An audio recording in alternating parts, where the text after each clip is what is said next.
Yemen में 12 रबीउल अव्वल का जश्न हरी रोशनी में नहाया पूरा यमन। इमारतें, गाड़ियां, सड़कें दुल्हन की तरह सजी। कब्जाए जहाज को हुथीज ने हरी रोशनी में नहलाया। आतिशबाजी और जश्न।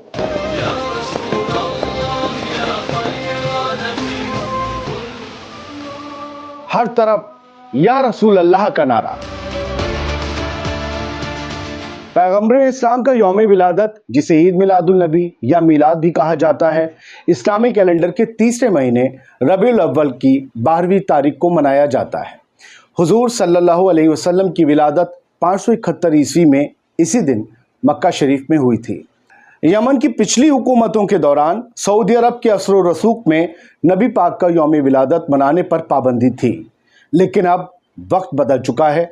यमन के एक बड़े हिस्से पर अंसारुल्लाह मूवमेंट या हाउथीज का कंट्रोल है और उनके कंट्रोल वाला हर इलाका हरे रंग की रोशनी में नहाया हुआ है। ये दिन तमाम यमन की आवाम के लिए खुशी का दिन है। हिंदुस्तान, पाकिस्तान में भी इस मौके को ईद मिलादुल नबी कहकर मनाया जाता है, लेकिन हम बात यमन की कर रहे हैं।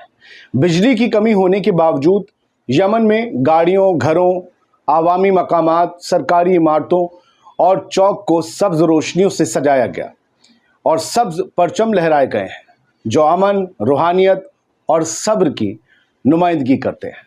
अब ये उस जहाज़ की तस्वीरें हैं जिसका नाम गैलेक्सी लीडर है। इस पूरे जहाज़ को भी यमन के हाउथीज ने इस मौके पर हरे रंग से नहला दिया।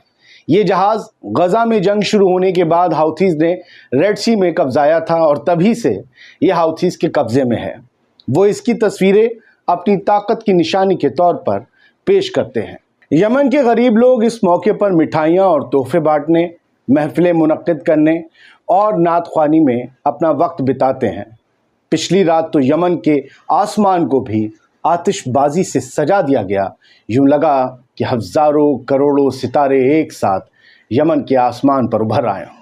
यमन के जिन जिन शहरों में भी प्रोग्राम हुए, वहाँ सिक्योरिटी के सख्त इंतजाम किए गए थे। पुलिस ने सिक्योरिटी को यकीनी बनाने के लिए ख़ास इक़दाम किए थे, जिनमें यमनी दारुल हुकूमत और यमन के तमाम सूबों में इजाफी चौकियों का क़याम भी शामिल है। बहुत ज़्यादा हुजूम के बावजूद किसी तरह का कोई इंसिडेंट यमन में इस मौके पर पेश नहीं आया।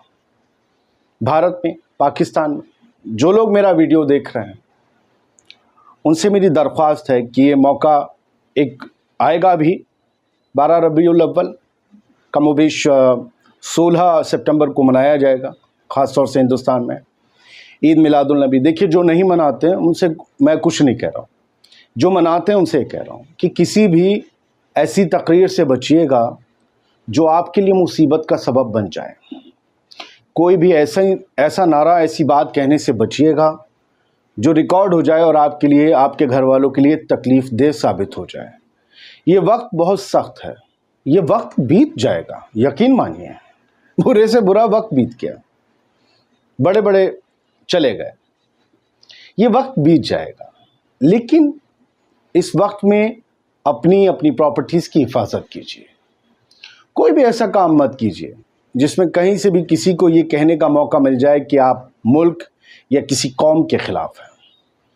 अगर आप इसे मना रहे हैं, अपने अल्लाह के रसूल से, अल्लाह के महबूब से मोहब्बत करते हैं, तो बस उसे वहीं तक रहने दीजिए। हो सके तो आपस में एक होइए। आप में अगर यकजहती होगी, आप में अगर एकता होगी, यूनिटी होगी, तो लोग आपको कमज़ोर नहीं कर पाएंगे। अपने घर में लोगों को पढ़ाइए, बच्चों को पढ़ाइए, वकील ज़रूर बने।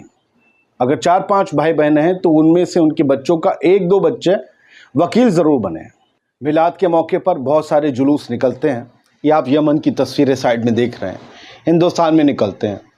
बहुत से लड़के कुछ और मौक़ों पर 3-3, 4-4 मोटरसाइकिल पर सवार हो जाते हैं। हेलमेट लीजिए, 2 लोग से ज़्यादा मत बैठिए, क्योंकि ज़िंदगी आपका तो टशन होगा, दोस्त कहेंगे चल यार चल यार, लेकिन आपका बाप झेलेगा। आपके उस बूढ़े वालिद ने जैसे आपको पाला है, जैसे वो गाड़ी ख़रीदी होगी, वो सब बेकार हो जाएगी। आप अंदर जाओगे, कोई फ़ायदा नहीं। कोई कितना भी उकसाए उसकी पिच पे नहीं खेलना, कोई कितनी भी नफरत फैलाए उसकी पिच पे मत खेलना। कोशिश करना अपना ग्राउंड तैयार करो, वहां लाकर उसे खेलने पर मजबूर करो। कभी किसी की बहस में मत पड़ना, और मजहब की बहस में तो बिल्कुल नहीं। इस मुल्क में और दुनिया में ज्यादातर तादाद अच्छे लोगों की है, हर मजहब में, लेकिन ये 5-10% जो लोग हैं, इनकी जो पावर होती है ना, वो बड़ी खतरनाक किस्म की होती है। इनसे बचिएगा, इनके खेल में मत आइएगा, और हो सके काबू रखिएगा। यही दीन का पैगाम है, यही पैगंबर इस्लाम का पैगाम है। एक रहो, झगड़ो मत, और दुश्मन के हाथ का खिलौना मत बनो। वो दुश्मन जो चाहता ही है कि आप नेस्तो नाबूद बर्बाद हो जाए। दुश्मन कोई एक मज़हब का नहीं, आपके मज़हब के अंदर के लोग भी हो सकते हैं। पहचानिए, समझिए।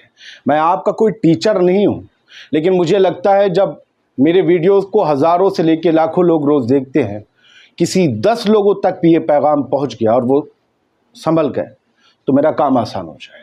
मुल्क से मोहब्बत करिए, मुल्क के लिए, हिंदुस्तान के लिए वफादार रहिए, मुल्क के लिए लड़ने और मरने को तैयार रहिए, लेकिन कभी भी किसी और के हाथ का खिलौना मत बनिए। कोई तुमसे तुम्हारी वफादारी का सबूत मांगे तो उसे सबूत मत देना, उससे उसकी वफादारी का सबूत मांगना कि तुम्हारी हिम्मत कैसे हुई मुझ जैसे आदमी से, वतन परस्त से, मेरी वतन परस्ती का सबूत मांगने की। पहले तुम बताओ तुम कहाँ से आए थे।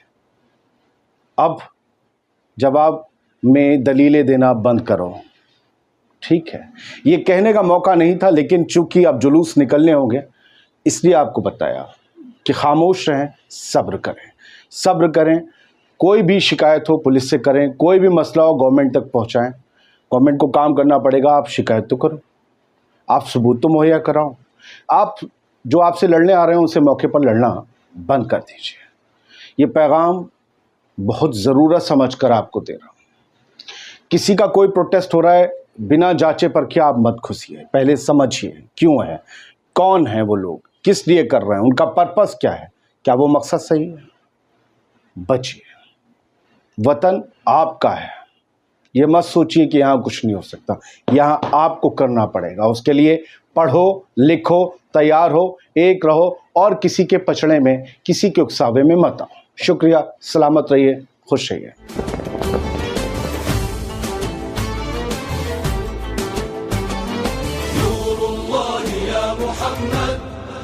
या अताअन लैस यंफद